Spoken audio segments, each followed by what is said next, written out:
Somewhere in America, a third-round pick's getting first-team reps, a veteran running back's in the best shape of his life, and a head coach is using the words, "We'll ride the hot hand." It's not a horror movie, it's training camp. Here we go.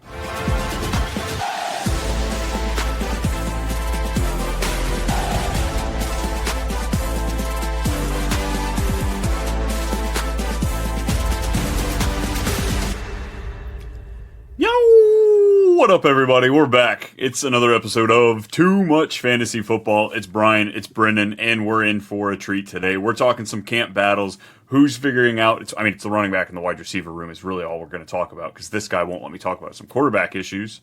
But we're going to keep the Colts talk to a minimum. How you doing today, man? Doing pretty good. I had to go buy a new hat because you like to make fun of me because I only have the same hat. So screw you, Brian.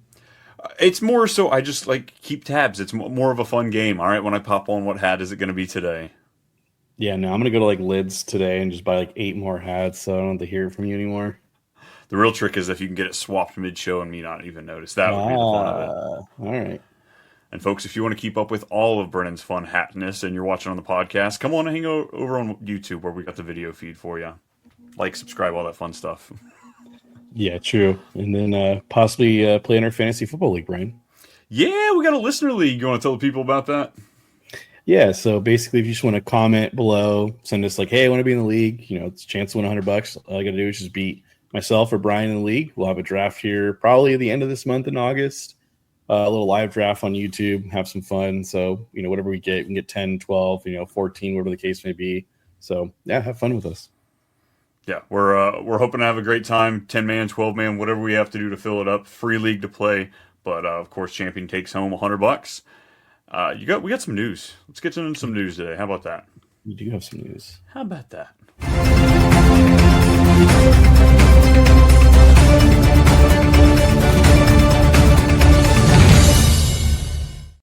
Oh, isn't that so much fun? It's so much fun. When doesn't cover your whole face? Yeah, I try not to. I want to give the people a little look at it. Let's start with the good stuff here. Kyren Williams, he gets paid. There's people holding the dynasty bag of Kyren. Oh my gosh, am I going to be left holding it? He's there. He's safe. 3 more years, $33 million, 23 fully guaranteed. He may not have gotten high dollar, but I feel like it's pretty good for both sides. Yeah, honestly, it's a really good deal for the Rams, honestly. I think he kind of sold himself a little bit short, but I think it's where he wanted to be all along. He said he wanted to be with the Rams. I'm kind of surprised. Obviously, Sean McVay had the infamous quote of "I'll never pay a running back again." But hey, this guy doesn't have arthritis in his knee, so that's a good start. You wonder if watching Jarquez Hunter out there at camp maybe had anything to do with it. He's like, all right, maybe I just need to get pen to paper and get this thing locked up here. Maybe not playing hardball like some of these other guys. Yeah, a lot of Jarquez Hunter's fans were deeply saddened today for this news, but I still think he's going to see the field. It's just I still think Kyren is now pretty safe for redraft and dynasty going forward.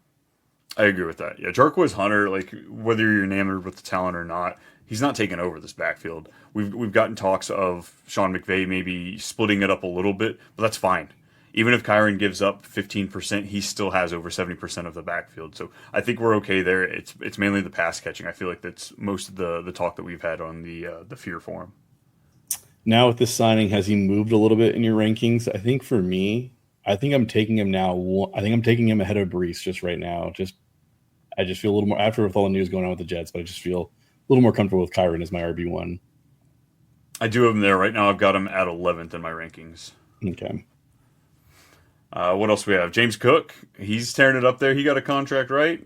Psych. Business is his favorite word. Yeah, sitting out of camp. Hold in is what we've got here. Can't get fined because he's just hanging out. Yeah, I don't know if they'll work something out, but I think at the end of the day he's going to play. I don't think he's going to sit out. I think he's still going to play, and so I still have him where he's at with RB rankings. I'm not in the presumption that he's going to miss week 1. I don't know about you. I don't have that he's going to miss week 1. I have him lower in my ranks. I've got him a lot closer to RB20 than I have all offseason. I think a lot of that has to do with, we don't necessarily predict injuries, but we know that when guys miss the preseason, when they miss time out of camp, it usually comes back in the form of an injury during the season. Running backs naturally miss. I think it's on average 3 to 4 games a season. So adding in this in there, I mean, Ray Davis was just fine. Yeah, was he not? Was he great last year? No, absolutely not. But his stat line was he absolutely crushed when he got the whole backfield to himself. So I think I'm just baking in. We might get not only the touchdown reduction, but also a little Ray Davis action as well. You taking him lower? Yeah, I'm a little bit lower on James Cook. I guess I'm okay with him being my RB2. I like a lot of other guys ahead of him. I like Chuba. I like James Conner. I'm kind of in the fits between him and Alvin Kamara right now. So it's more so of just preference. DeAndre Swift or James Cook? I'll still give the nod to James Cook. I think you could talk me into Swift. Yeah, he could, though. Very much so. Khalil Shakir sprained an ankle. I think it was a high ankle sprain week to week. It's not going to be near as bad as what we talked about with Isaiah likely getting surgery, but it's going to be presumed that he's going to be out for a little bit. Keon Coleman, is that steaming him up for you? Are you going to fall into the Elijah Moore trap, or is this just news? I still think this is something because he got the bag this offseason. They made sure to pay him. It's 4 to 5 weeks, season one or week one for them. I think they play the Ravens as it's on Sunday Night Football. So it's a big game for them. I mean, it is something at the end of the day. I very much liked him as a full point PPR as my wide receiver 3. I thought he'd be trustworthy. I think this might linger him a little bit going into the season. So, I mean, this is a chance for Keon to come out. But if he's had some very up and down, I guess, from the reports I've read, but obviously Josh Palmer has been the favorite supposedly. So who really knows? Really, it's just Josh Allen is the one you want to own out of all of this. Yeah, we saw him being MVP last year without a stud wide receiver. No reason he couldn't do it again. Yes. Joe Flacco, presumed starter, is the quote we're getting from coaches right now. I kind of think that was just a given, especially with the fact that Dylan Gabriel has a hamstring injury. Kenny Pickett has a hamstring injury. Sure, Sanders, I saw highlights of him throwing, but I've also heard the Browns talk about maybe he has a shoulder injury or just soreness. He does have a shoulder injury, yeah. So we're in the mix of it. So what did they do? They went out and got Tyler Huntley. Yeah, that guy. Snoop. So are you more into the idea of drafting these Njokus and Judys with the idea that we'll probably get Flacco at least the first month before they start, playing the shell game? I think we'll get Flacco for at least 2 months, if we're being honest. I think we'll get him till the wheels fall off or something changes. That happened quick last year with the Colts. I think he got 2 weeks before we changed our tune on whether or not he should be out there. Yeah, but I also think Stefanski is a really good head coach, so I think he's going to make it work. He's made it work before. I see Judy. They have 2 competent receivers. They have a good tight end. The running back room is the only one that's kind of in the question mark right now, but we'll see how that all unfolds. Yeah, I don't know. I'm okay with taking the shot with the Browns, but I don't want to. It's not a sexy pick. It's not. What is a sexy pick? Keenan Allen, taking him. He might have a team soon. Evidently, there's a handful of teams in the mix, but he is visiting the Chargers. As of the time of this recording, he hasn't signed anything yet. What does this do to Ladd McConkey with the presumption that he signs with the Chargers?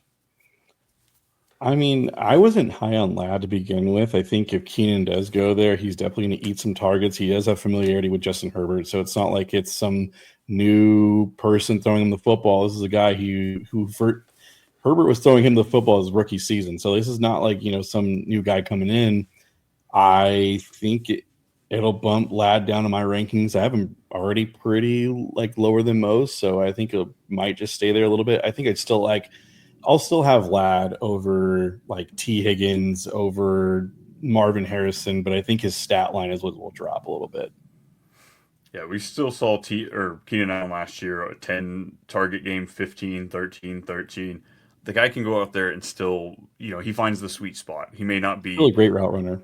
Absolutely, absolutely. So am I going out there and actually taking him in your standard 10, 12 redraft leagues?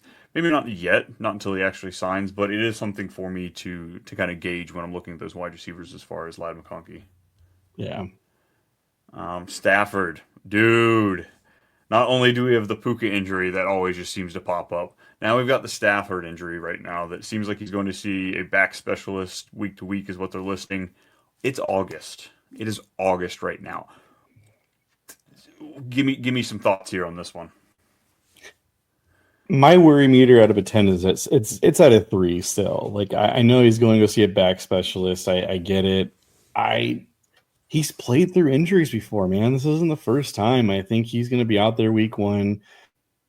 They spent a ton of money. They got Puka. They have Devontae. Have two this team, honestly, with Stafford, is a Super Bowl contending team. For sure. Like I'm a full believer in that. They literally almost beat the Eagles in Philadelphia last year. They came down to like the last play, basically. So I'm in the presumption that Stafford's fine. Jimmy G as the backup quarterback, obviously Devontae Adams had nightmares with him in Raiders. I also think that was a situation with McDaniels not being a good head coach. I think this is the better backup they've had in a while because they've had like Wolford, they've had some just random guys. I think Jimmy G can run a very competent offense with McVay being the play caller. So I'm okay with it. It might knock down Puka and Devontae a little bit, but it's not going to make it, move the needle. But again, I think Stafford's going to be out there week 1. I hope he is, but I guess it's just the longevity. If he's already feeling aches and pains, he's going to make it out there for sure for week 1.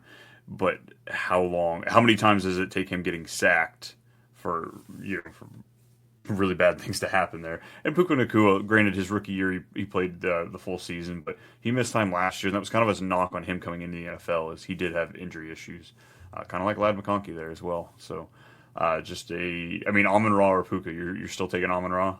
Yeah, I'm still taking Amon-Ra. Neighbors or Nacua? I think I'm on the Nacua side there. Cool. Drawing the line. We got it figured out. Looks like TJ Hawkinson might be dealing with a groin injury. Doesn't seem to be concerned, but just who is JJ throwing to right now? Because if there's a hamstring injury sitting on Justin Jefferson, we've got Addison looking at suspension, and then Hawkinson's messing with a groin injury. Come on, Minnesota. Yeah, I guess like Naylor's been running with the ones, and if the rookie they just drafted in the 4th round, he's been running with the ones. Yeah, Kai Felton. So like, I mean, the guys that we're saying right now are perfect DraftKings daily lineups in your fantasy. Like those are the guys. Like you have $3,200 left, take a shot. They're gonna get a bunch of snaps.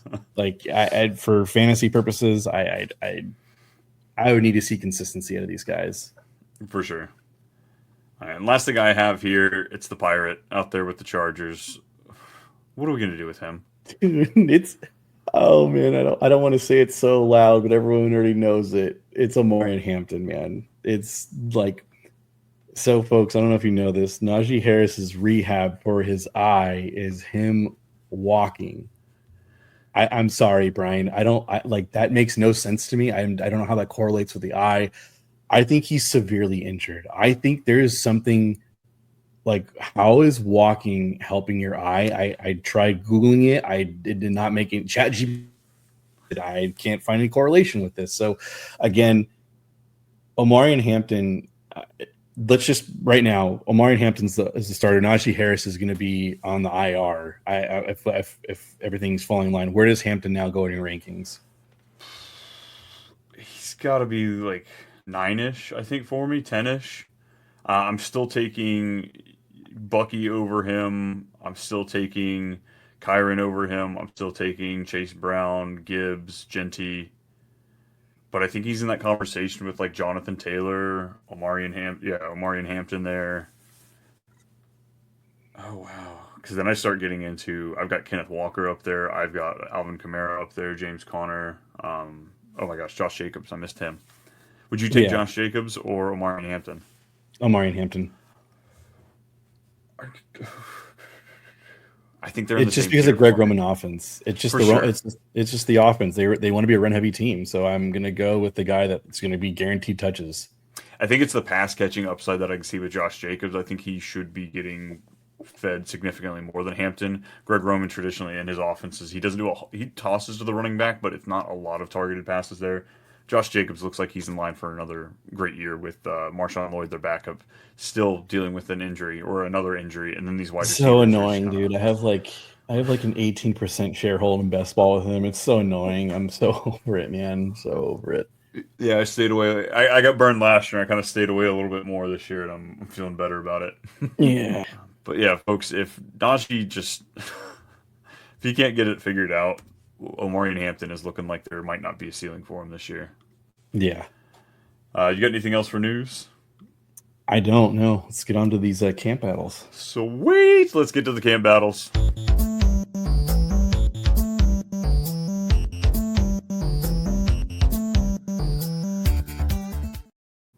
Alrighty, folks. We got a handful of wide receiver and running back groupings here we're going to talk about. I mean, one of the most head-scratching has to be Jacksonville here. Let's talk about running backs.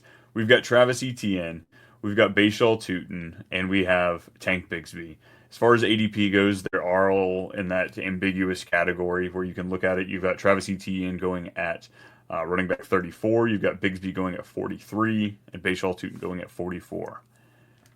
How are we breaking up this battle here? From my understanding is they're pretty split on like taking the snaps right now. Like it's between Tank and ETN. I know Tooten's gotten some mix, but really it's between those two. Brian, do you want to guess how many catches Tank Bigsby had last year? Less than 10. You are correct. It's 7. So, oh my God, that's so bad. Yeah. I mean, granted, 766 yards and 7 touchdowns. That is like, it's not bad for being the RB2. He kind of took over. He had 2 games over 20 points in fantasy. I see a world where I could see Tank Bigsby, being the grinder, getting like the goal line and everything else like that. But I like 2-minute offense, passing down plays. It's going to be, ETN. So then it comes down to, what do you think of this team? Do you think this team's going to play with a lead a lot, or do you think this team's going to be in, good battles neck to neck? And I prefer ETN just because of the catching upside. I think Tank Bigsby also a really later on because I think he's going to be the goal line guy. I'm not really in on Tooten. I think Tooten's just like he's an exciting player. One of these guys goes down, he'll definitely get a role, but I think it's between one of those, and you just got to pick your poison. Oh man. At this point, I really thought Tooten was going to be going a bit higher, and now he's kind of falling off the point where, I think he's going to be more of a streaming category of player going into these first few weeks till we kind of see the attempts. I don't mind taking a shot. I'm in the camp that I think this is going to be a plus 16 offense. They're going to be in the top half as far as production. I do think that Cohen's going to come in here and fix some of those things. In all honesty, folks, we're talking about 3 fantasy relevant players. They're going to have 4. They've announced that they're going to have 4 running backs. They took Bashaw Tooten in the 4th round. They came back and took LaQuint Allen in the 7th round, I believe, 6th or 7th round. Pass catching back. Like, this is the guy that ultimately could be their pass catching back. You've got the home run threat, of course, of Bashaw Tooten and then Bigsby and ETN there. The ground and pound from Bigsby, as you were saying, and then what ETN has to offer. So I want a piece. I want to take a shot. I think this offense has a chance of being good, and I don't mind it at the price. At this point in time, though, just because of who's going around Travis Etienne, I kind of like some of those other pieces. So I've kind of found myself Tooten and I'm out. Every now and then if I'm in a half PPR league and I just kind of punted the running back position, I don't mind Bigsby there, but I'd rather shoot for the upside of the rookie, Yeah, I think with Etienne it is kind of scary because like he could be second fiddle. Like there's guys like I think like we'll talk about it later in the show, but like another guy like J.K. Dobbins I think has a little bit of clear role. There's other guys we'll be talking about, so I don't want to say their names to spoil it, but there's some other guys there I can see it. But I also don't mind Etienne where he's at. I think that you just got to call your shot with where they're at. And be okay with moving on quickly. Yes. Based on information. Now, if he just has a couple of dud games, but he's still getting 60% of the snaps, maybe we don't rush and drop him. But just understanding that there's going to be some volatility when you're taking these players. So I guess who'd you say your favorite is out of the bunch? I have more ETN stock than I'd probably like to at this point. Like I definitely have a little bit of Bigsby in there, but like I think it's ETN for me. I just think with the pass catching ability, with Liam Cohen coming into town, we saw what he does with the backfield. I just think that's a little more pivotal. And I guess how I'd look at it, right? If it's standard league, Tank Bigsby for me. It's not really close. If it's when it comes to the half point, full point PPR, I think I'm leaning towards ETN. Bigsby double-digit touchdowns? It's in the realm of possibilities for him. Absolutely. I think with a competent offensive play caller like Liam Cohen, I definitely think because he had 7 last year and that offense was just abysmal. So I think it's anything possible. And to be fair, you could have two of these players be right. Last year, Liam Cohen had Rashad White as a flex-worthy player in a lot of weeks, and then you also had the breakout of Bucky Irving. So don't think that you could be wrong that easily. I think that you could get Bigsby and Tooten be pretty good for the back half of the season. Maybe Etienne and Bigsby start off pretty well here at the this kickoff. I agree. Awesome. Anything else you got with these guys? No, I mean, I think everyone's really excited for Tooten. I honestly think he's not really worth drafting. I think it's a waiver wire guy. I know everyone's super excited for him, but I just think he's just someone just wait and see. Put a little flag next to him or LaQuint Allen, whoever you like. But I just think it's between Bigsby and Etienne at the moment. Yeah, especially if you're in a 10-team league, Tooten's not going to be drafted at all. 12-team, No. I could see it depending on how aggressive your league is towards running backs, but there's tons of guys I like as far as dart throws and backup running backs. Yep. Alrighty. We'll put them at 2, folks. We put this group at 2 because we don't really want to talk about it, so we're going to get it out of the way. We're going to talk some Josh Downs. We're going to talk some Michael Pittman. Wide receivers for the Colts. Right now we're seeing the gruesome battle between Anthony Richardson and Daniel Jones, trying to figure out who that starter is going to be.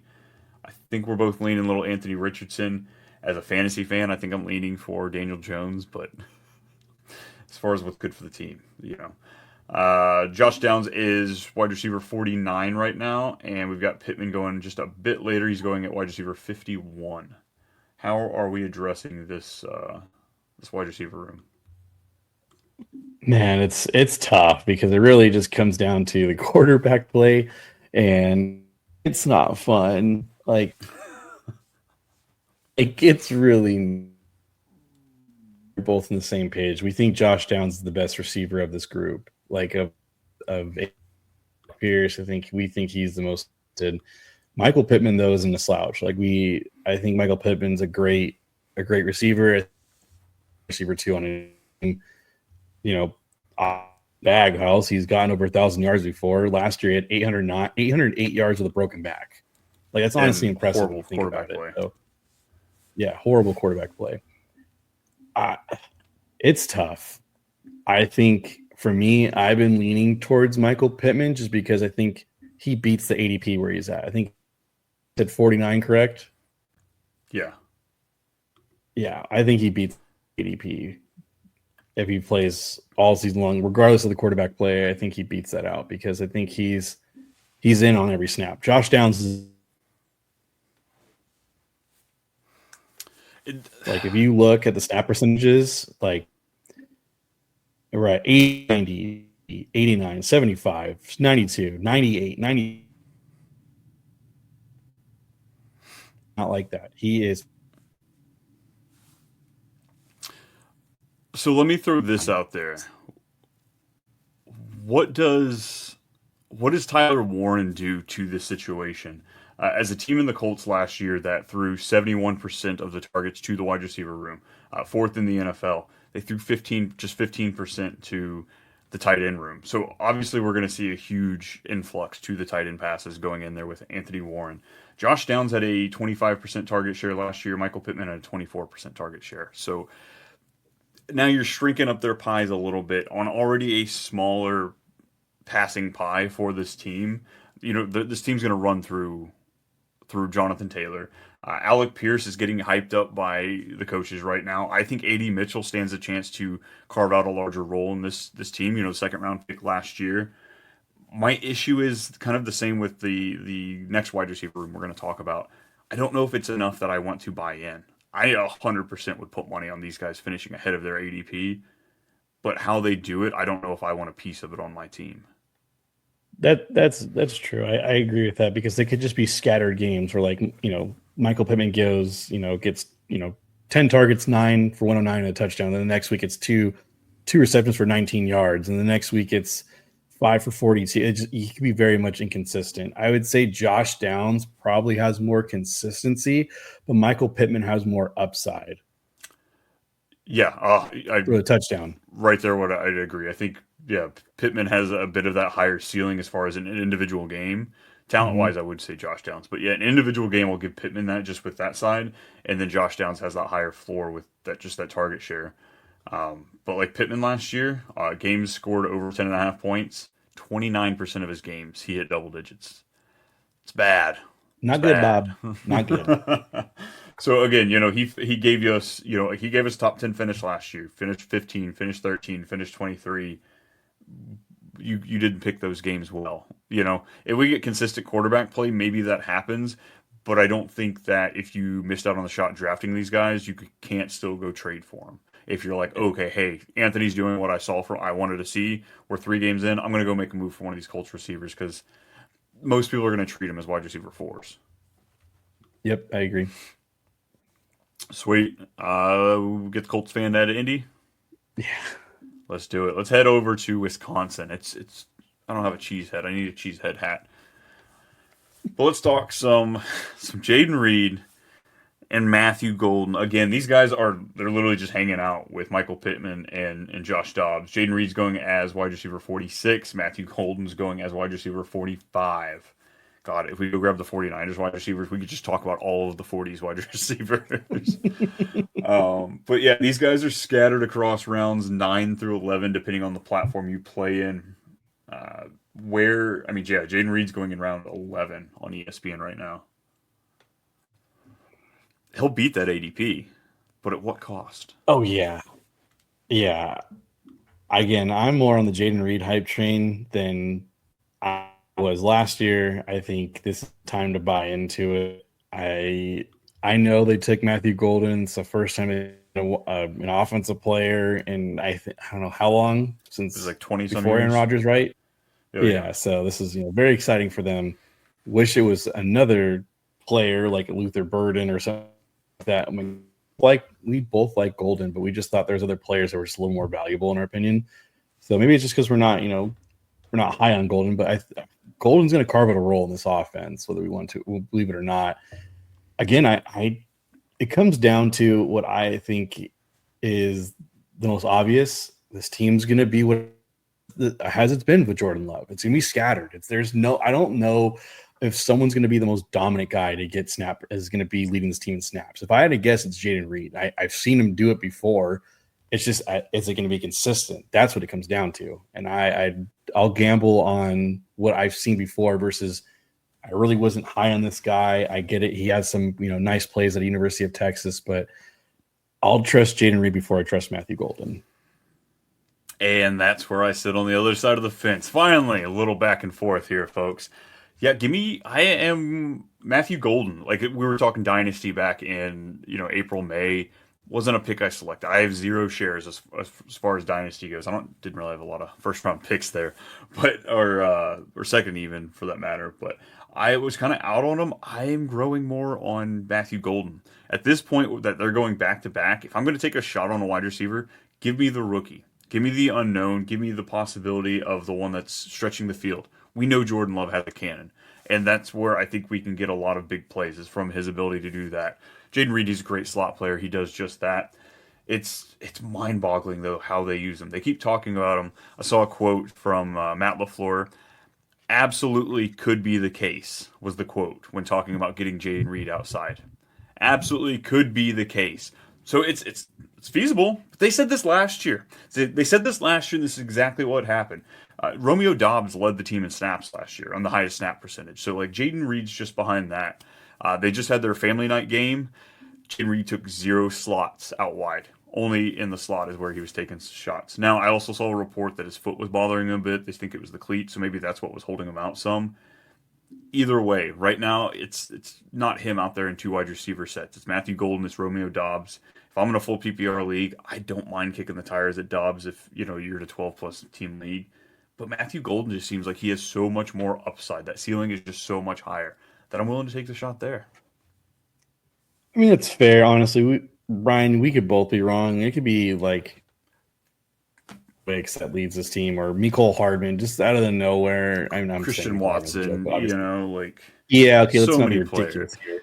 Yeah. And Tucker Kraft, I actually have him. Like, I have reason to believe he might actually lead this team in target share. Like, that's just the biggest issue. There's so many of these guys. They spread it around. It might be Jordan Love, Josh Jacobs, Tucker Kraft, and Bounce. Like, at the end of the day, those might be the only players that actually give us worthwhile. Matthew Golden might blossom at the end of the season, like we usually see from these rookies. But I think it's going to be a headache, and I kind of want out. Yeah.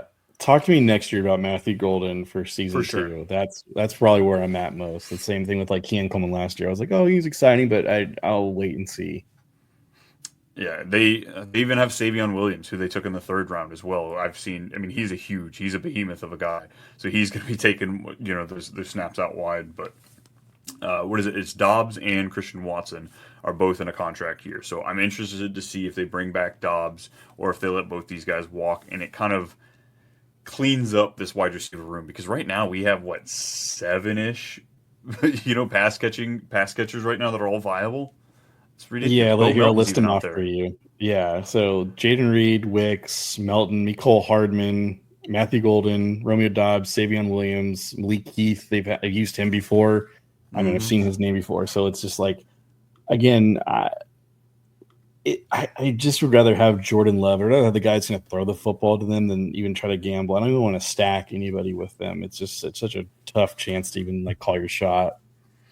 All right, do me this then. Rank the last 4 receivers we've talked about: the 2 Colts and the 2 Packers. Rank them with upside and the floor kind of baked in there. Okay, Reed's 1 for me. I would say Pittman, Downs, and then Golden is last. Wow, I think mine is. Yeah. I think mine's completely flipped. I would go Yeah. Matthew Golden, Josh Downs, Jaden Reed, Michael Pittman. Okay. Interesting. Either way, folks, Good. we're all probably going to lose taking guys over here. If we're being honest, you got Yeah. names like a Mecca Gabukra in here, Khalil Shakir, Cooper Kupp, Jacoby Myers, Keon Coleman. It is a dart. It's a crapshoot. That's all we're dealing with here. But it's one of those guys that's going to win you the league, though, too. That's the crazy thing about it, is that one of those guys we mentioned is going to be a league winner somehow. Right.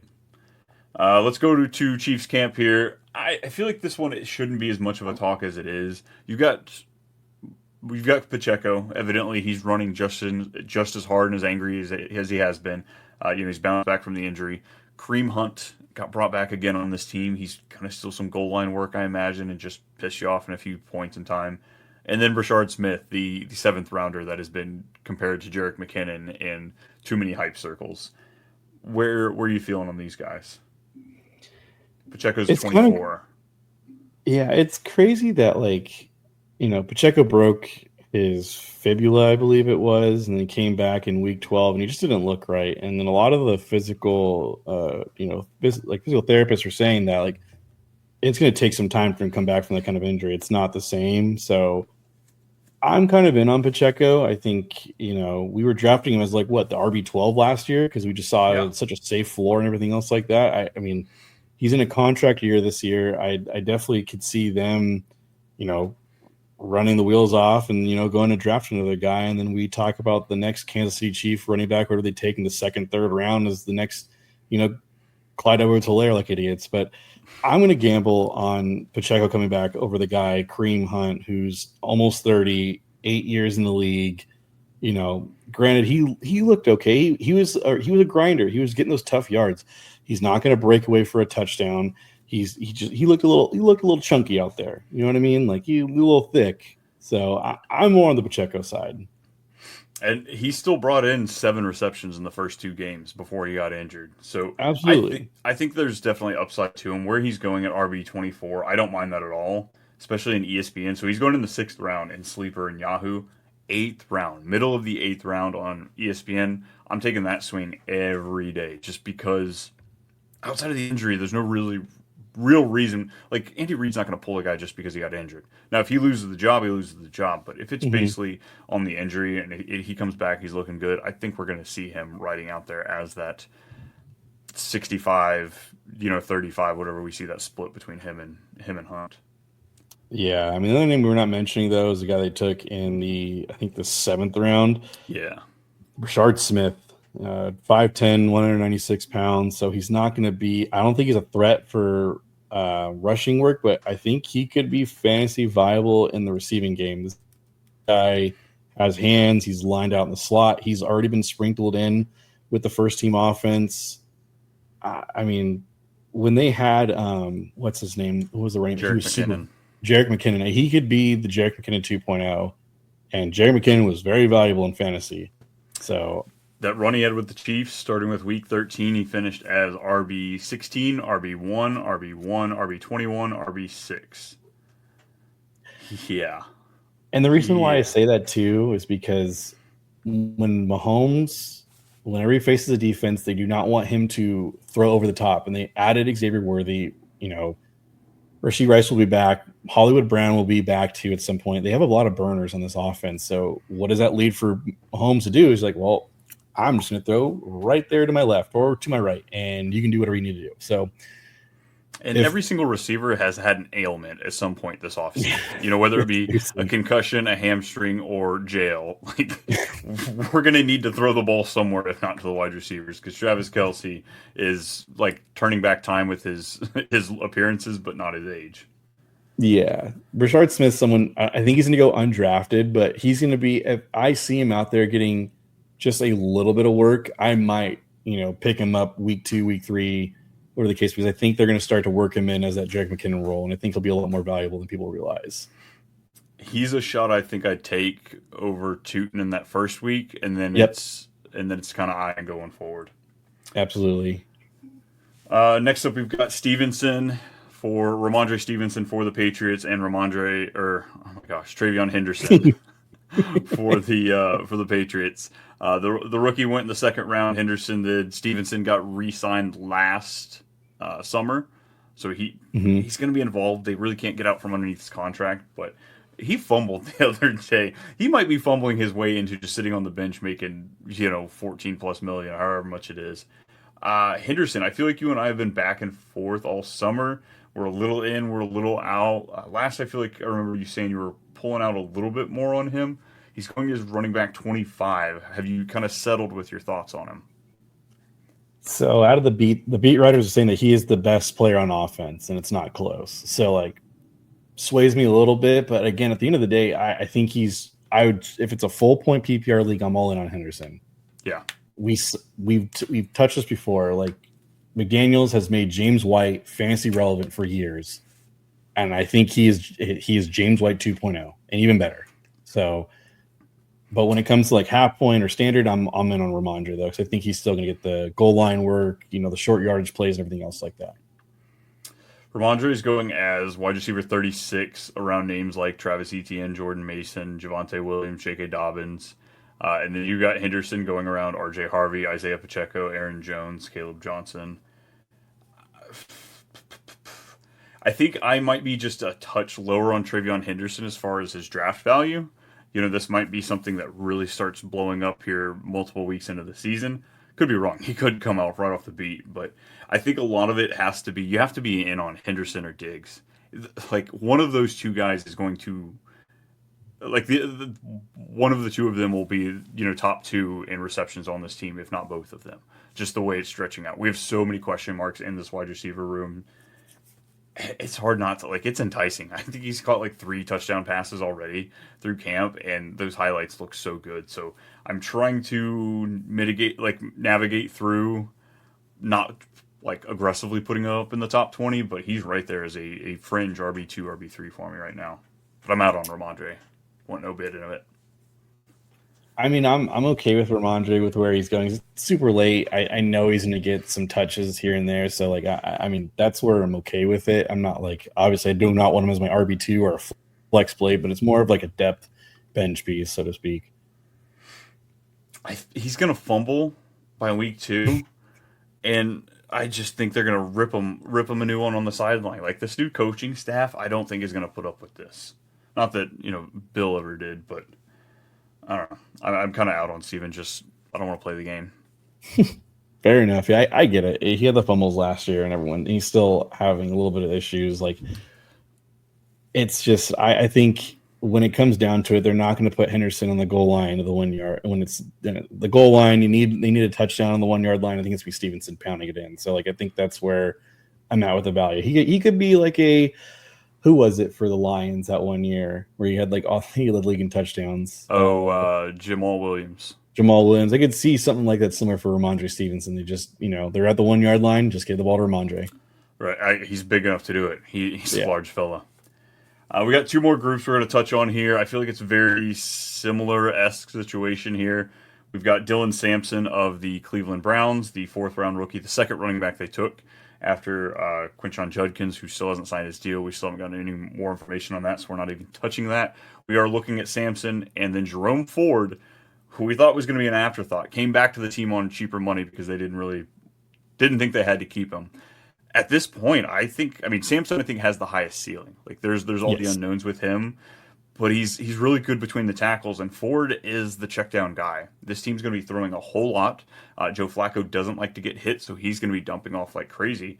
I don't think there's a reason why we couldn't expect 5+ targets a game going to Jerome Ford. I'm actually a big Samson guy. So like just recently, he's been playing a little bit in the slot. He's gone in the plays on 3rd down. Maybe sprinkled in a little bit on 2nd down. The running backs coach, he came out and flat out said, like, I think he could lead this team in touches from the backfield. So that's coming from the running back coach. So I'm kind of, Dylan Sampson, once the Judkins news hit and he hasn't signed his deal yet, let me ask you this. Do you think Judkins plays a game this year?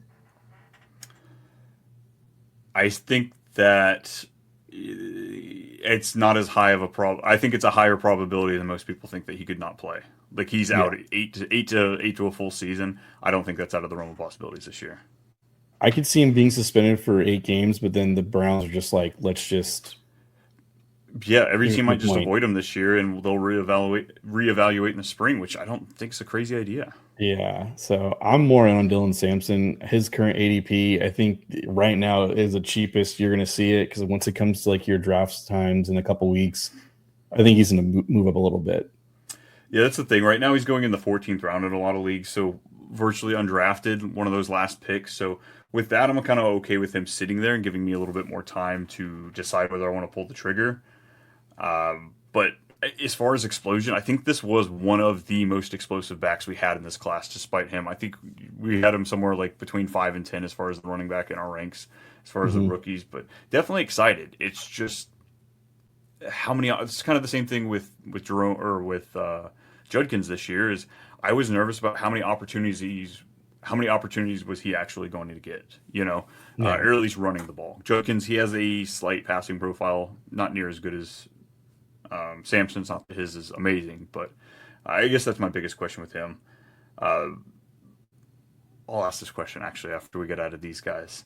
Javonte Williams and Jaden Blue. Javonte Williams is hanging out there with those other guys we were talking about, Ramondre Stevenson, and then Jaden Blue, near and dear to Brennan's heart over here, going in the 12th to 14th round. He's hanging out with guys like Dylan Sampson, Jerome Ford, Ray Davis, Bachel Tooten. Give me your thoughts on this team then. I need a soundbite for You're My Boy Blue. I need that soundbite. Sam Brian.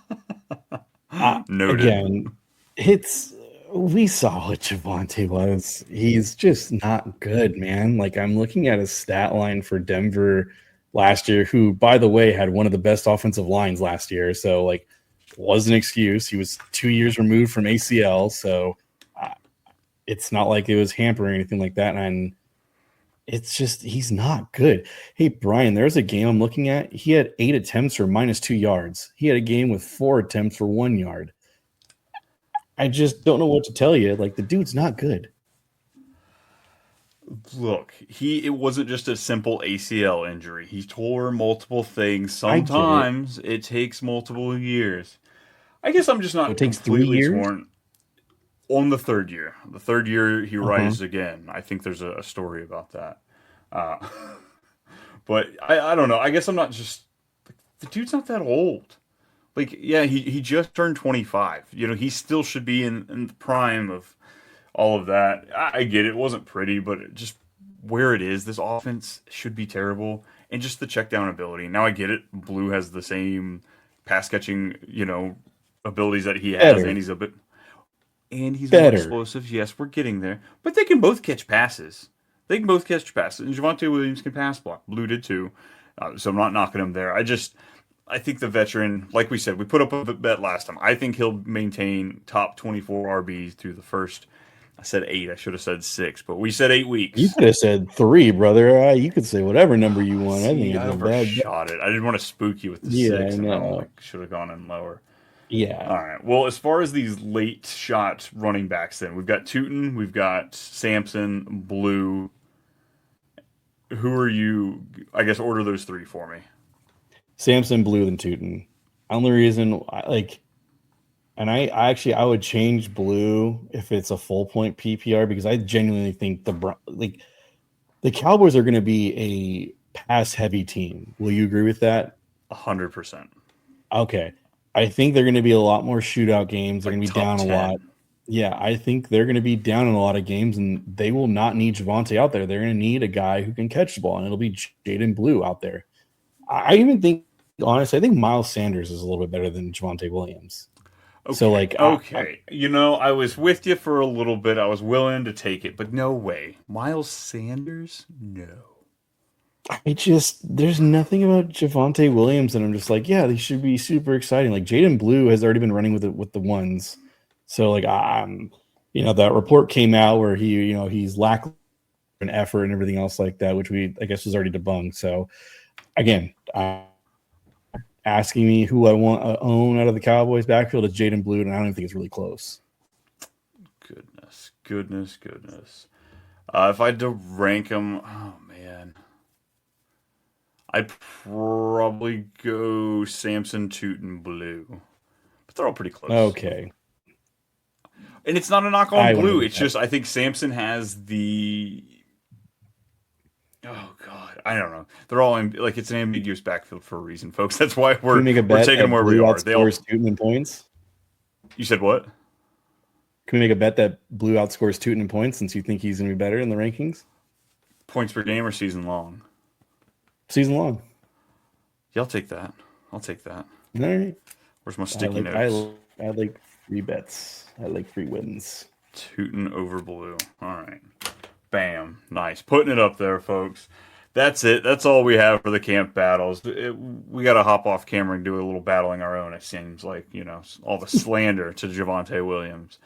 But, folks, if you're looking for more of us, come check us out on our other YouTube channel, the Too Much Fantasy Football channel. We've got all of our other content hitting there. If you're looking just for anything I've been putting out, it's at @TooMuch_Brian on X, @TooMuchBrian, everything else. Don't forget the Too Much Movie Night.